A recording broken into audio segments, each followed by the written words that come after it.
Why, hello everyone. Welcome back to some more Colorful. I have still not said that title right once this entire time. Nevertheless, welcome all back.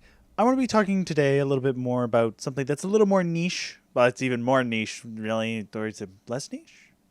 I don't really know. But it's kind of in the same type of vein as my previous little podcast. Where I was talking about one topic. Now I'm talking about a different topic from a completely different genre. But in this case, it can focus on multiple genres at once. As you've probably checked by the title, it's TTRPGs. Tabletop RPGs, or any other real form of RPG, is simply a way for expression. Most RP role-playing is done either within forums, letters, email, messaging, all those different forms, hell, even in person. There's even conventions where you literally play a character in costume, but it's not really theater or anything. It's kind of like mini super cool shit. I don't really know much about it because it's not really my thing, but that kind of example. I'm going to be talking about multiple today. One of them will actually have some relevance to content I'll be making. The others don't really have as much relevance. I know another one has a bit of relevance because I'm in it. Though I won't be in likely one episode because I wouldn't have other things to do. Nevertheless, I'll be in it. So, getting started, I've been playing TTRPGs for about, I think now it'll be about 5 to 6 years. So, not that long. To be fair, I'm not that old, so kind of makes sense. But I've been playing them for a while. I want to talk about a few, especially the ones that got me started, to at least give them a bit of recognition. Give more people knowledge of them, and talk about ones that are not quite as well known, that are still rather interesting. The one that first got me started was Palladium RPG. Palladium RPG is a company that makes RPGs. Pretty self-explanatory. But their first game was known as Palladium Fantasy. They made it due to a silly, because of the way that D&D was at the time, the creator didn't like it. So he decided, I'm going to make my own rules. And eventually it turned into the game that we now know today as the second edition of Palladium. And the company's doing fairly well. Small company, nothing too special, but they get the money. They sell books. We're all good. They have several games other than just Palladium, but I've personally played only about 5 or 6 of them. Let's see. You got Palladium Fantasy, which is your classic fantasy genre, which has all of the classic tropes and cliches that you could possibly get. You got knights. You got shining armor, you got gods, you got magic powers, you got all that good shit that everyone wants to enjoy. But it's done from a perspective where it's not, it's more it's seriously more group-oriented than something like D&D is. I've heard of sessions with D&D which you have 3 people, and that's it, and the campaign can run fine. Palladium, I've not seen a single campaign truly run properly with less than 4 people. And that was and with 4 people, it's still pushing it. With other combat-wise, it is technically really clunky. It uses a lot of different dice, and if you don't understand how any of the dice work or how to get them, well, you're gonna have a lot of problems. Also, the book itself is rather thick and heavy. Other than that, it's pretty basic and straightforward. They have other games that run in the same system. One of them is what's called Heroes Unlimited. It's superheroes. Who don't like superheroes? And if you don't like superheroes, you better stop watching these content, because a lot of my content may involve superheroes. Case in point. With Heroes Unlimited, you play a superhero. You have maybe 4 powers. You're super. You're all that good stuff. Different classes depending on what you want to do. All that good shit. Nothing too special there. Beyond the Supernatural is a contemporary-based game that was originally created by Palladium in compensation with someone else. And sadly, that person left eventually, but then they made the second edition, which had refined rules and other expansions to it, yada, yada, yada. Beyond Supernatural is what would happen if you took supernatural creatures from a horror movie, made it a little less scary, and put just people into it. Several of them in with psychic powers and all that cool stuff. It's nothing really too special. It's basically just fun to play. If you want another contemporary game that's a bit more horror-based, they have Night Bane, which is literally more like horror. It's the whole point of it. One of them is actually legitimately called Through the Looking Glass. So Alice in Wonderland reference right there. They have a few other games as well. Most of them are not so well known. They had an original license from a while ago of Teenage Mutant Ninja Turtles. They had a license for a Robotech game, but they lost the license quite a bit recently. They have one game called Ninja Super Spies. They have plenty of really interesting different kinds of games you can get your grubby little hands on, because why not? Maybe I'll leave a link to their site in the description. Maybe I'll leave a link to all the people's sites in the description. Yeah, that might be a good idea. Maybe. If I don't, you can go look them up on your own extent. That's not really the point of this video, this podcast or anything anyway. It's just meant to give off what I think and how these companies kind of flourish or how they work. Other companies, such as Shades of Vengeance, are new up-and-comers. They make the Era system of games. This consumes Era the Consortium, Era Liars, Era Empowered, Era Silence. I don't really know a few of the others. But they make a lot of different games, and they all use what's called the Era D10 system, which is a very basic system. Another one that people may know actually a little bit more about, but it's probably not, but still a little bit, is Call of Cthulhu. The main reason why is because A, it's Lovecraftian. People like Lovecraft. 2, there's a game, like a video game about it over on Steam. Go play it. It's good. There's also a TTRPG, which is where kind of the Call of Cthulhu comes from. It basically is the basis for it. There was a recent release by Mongoose, who is the creator of, or at least the distributor of this version, that basically creates, like, I think it's Mongoose, not sure, or am I controlling something else? But nevertheless, they make, someone correct me in the comments, they make the Cthulhu book and rules, and they basically altered some of the rule and mechanics of the main game, but they made it so that it's more playable in the modern era with newer dice, all that cool shenanigans. Nevertheless, that's pretty basic. Another good one that I haven't actually technically played with anyone, I just played a lot of the games that use the engine, is the classic D&D. D&D is just, well, basic D&D. It's Dungeons & Dragons. You hear all these things about it. It's not the most entertaining game. I'll play that for sure. D&D is often very much, okay, you go here, you do the dungeon, you get back, you get the loot. It's very simple, very straightforward, but it's a great way to get someone into gaming if they don't understand how the concepts work. Especially since the fantasy genre is literally just completely different than what we know. Science fiction has at least usually a bit of grounded reality to it. Fantasy, especially high fantasy, like Palladium or D&D, can get so much more leeway with it. It's just how it works. It's very simple, very straightforward. Now I'm going to move on to other topics that revolve around this. As I stated, I got two kind of announcements to make. One, I will be hopefully in the foreseeable future, probably, don't count on it coming out soon. I'm going to play it now. It will end up on this channel, the podcast channel, not my main channel. It will be that I should be running either a Palladium game, which will be high fantasy, or I'm going to be running a Heroes Unlimited game, which will be Heroes. I'm thinking those would be the most interesting. I want to run Era the Consortium, which is sci-fi.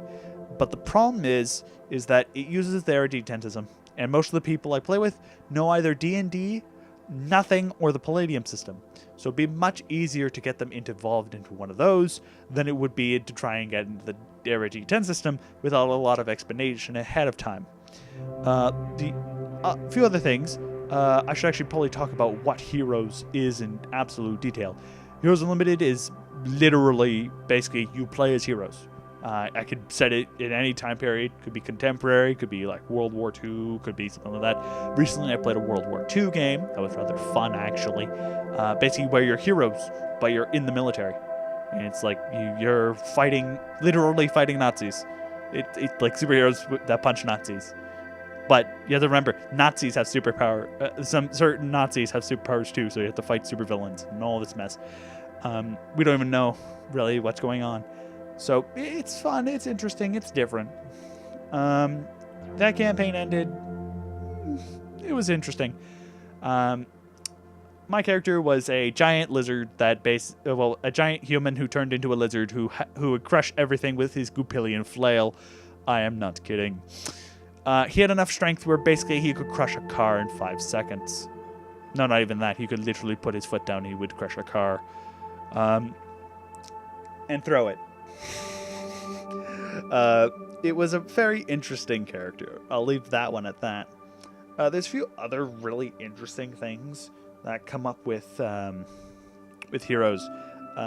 You can get some really wicked powers if you go into like the deeper books, because they have like 3 expansions to superpowers that you could possibly have. And if you really want to, you could try and make your own and try and get them off with the GM.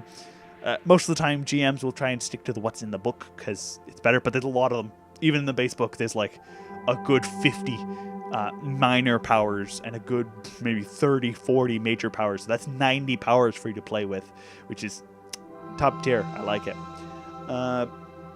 There are different classes. You can play an alien, if you like it. An experiment, a mutant, your classics. You could play a character that just simply has a magic weapon. Hey, it doesn't really matter. It works. You could play a mage. It doesn't really matter. You could be Sorcerer Supreme. Yeah, no, you would never be Sorcerer Supreme in my game. You can pretend to be. Good luck. There's other things that can go on, obviously, because that's just how the game works. If I would run Palladium Fantasy, it would be probably a grounded version of Palladium Fantasy, where if someone actually did something that, like, let's say, would break my game, a good example, actually, which is going to talk to something else I'm doing. I've recently been in the game. He's likely going to listen to this, which is the big thing. I'm playing a Warlock. A Warlock is someone who controls the elemental abilities. Okay, fine, that's pretty basic.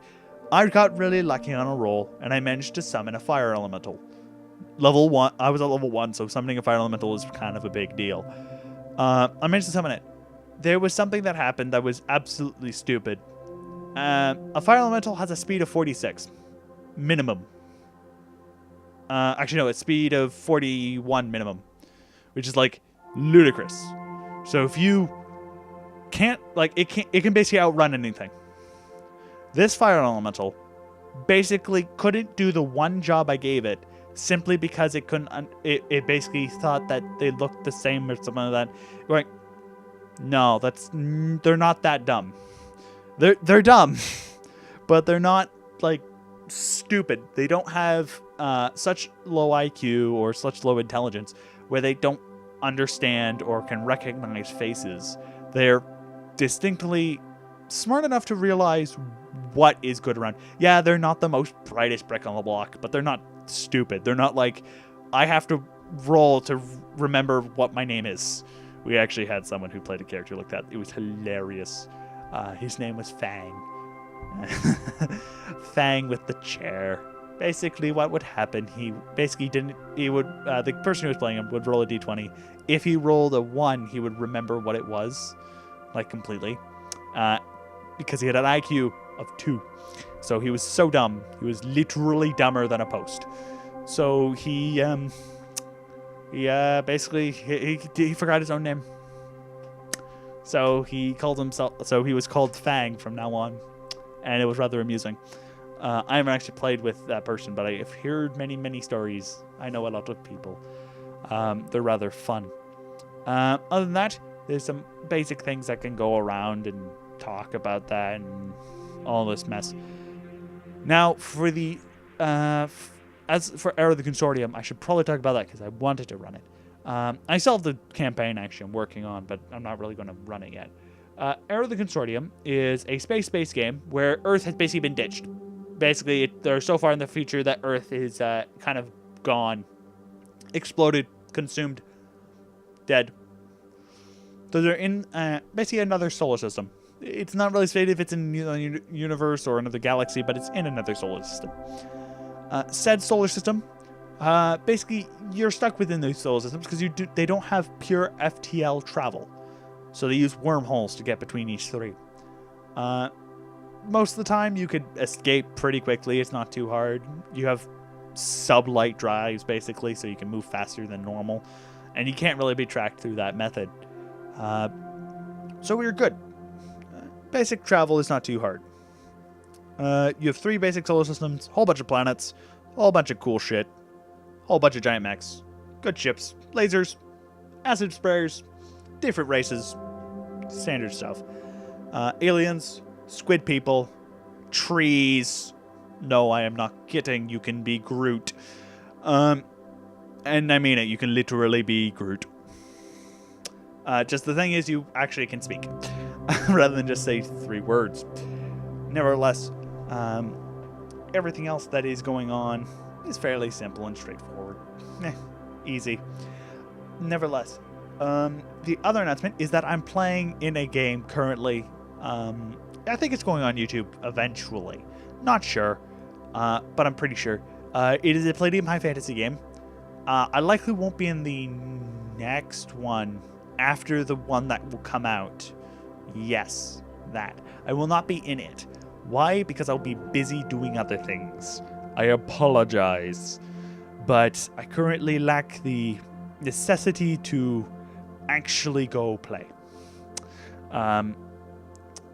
This is the game which is like the whole Fire Warlock routine. The next... I'm just going to be blatant about it. Yeah, no. If you're a GM, you need to come up with a better excuse than that. You could say, basically, they use it... Hell, the easiest way to do that, they use an invisibility spell. Or an invisibility potion. Done.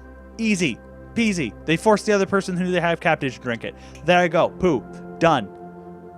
Easy. That's literally what I would have done. It stops the elemental. It stops them from seeing it.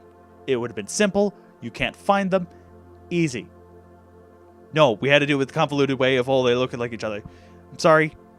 But if you really want to force me into that, and you would not have had forced me into a, basically push the character into a fight that they couldn't win, etc., etc., etc.